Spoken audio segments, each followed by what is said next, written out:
Hey everybody, Aaron here. Welcome back to another anime review. Today we look at episode 1 of season 2 of March Comes In Like a Lion, or 3 Gatsu no Lion season 2. I'm so happy this show's back. I am legit, folks, so happy this show's back. You know, Shaft is probably still one of my favorite studios out there. But, you know, I think it was like, last winter, 3 Gatsu no Lion came out, and I don't think any of us expected very much from it, for the fact that it was based off a shogi game. It's like, you know, the concepts of it, I mean, are focused around shogi, I should say. And that would be alone like, oh, well, that doesn't sound like it's going to be interesting, you know, animation-wise or story or anything.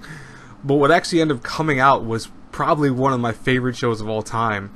And in general, I think a lot of people kind of stand with me on that because of the fact that not only was the animation amazing, the story was awesome, the characters were amazing, and it's so cool to see a season 2. So I'm so happy that I get to review the season 2, and hopefully nothing happens so I can keep reviewing season 2. I mean, with the whole, you know, YouTube landscape as of recent, which, by the way, expect a vlog, probably maybe Monday on that, because I do have some talks I want to talk about with some of the stuff I'm kind of getting annoyed with YouTube, and it's not per se aimed at just attacking YouTube, but just the whole thing in general. So that's a separate thing, but it's a kind of heads up for you guys if you're watching the review for this, so you can kind of expect it. Anyways, though, so 3 Gatsu no Lion season 2 episode 1, which I'm gonna label that as, even though Crunchyroll has it labeled as, I think, episode like 25 or something like that, which is very odd to me. I am gonna say season 2 in the review title and everything like that, so expect that. But what's really cool is that we already see something very interesting. You know, as of last season, we saw Ray starting to break out of his cage. He was a very, I don't want to say morbid person, but he was very close to it. He was very cynical in nature. He was also very depressed, etc. And already, though, by the first episode of season 2, we see that Ray's coming out of that shell. He's basically almost out. You know, he still has this kind of inner voice of his, but it's a lot more projective. And I think that's really cool about the opening itself, which, by the way, I'm not a huge fan of the song, mind you, for the opening, but the animation is beautiful, and I think it shows something very interesting, kind of like a foreshadowing for the season in general, that we see Ray in a more happy tone.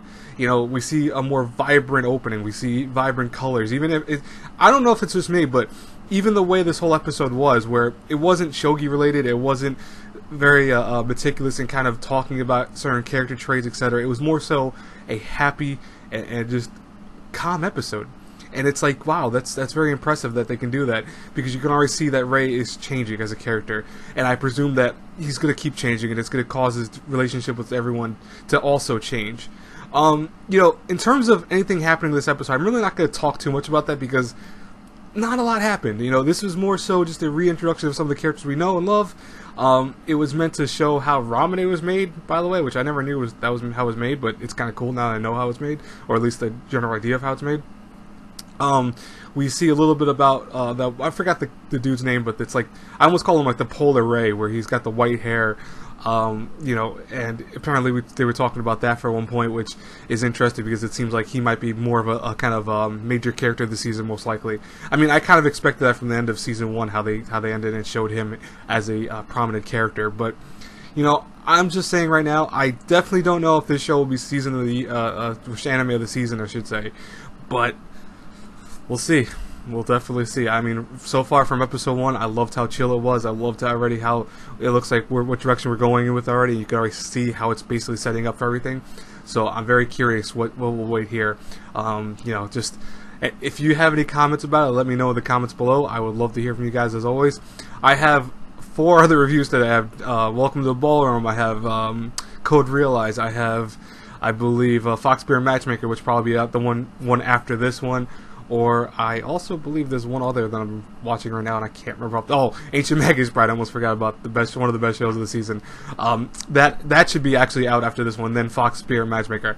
As of right now, I have watched most of these shows. I just haven't actually done reviews for them yet, only because this is the only time I had free to do reviews for them. So I do apologize for that, but Saturdays are kind of, you know, all over the place for me, so I do apologize. But I will talk to you guys later. God bless you all, everyone. I'll see you in the next review. Bye, bye, bye.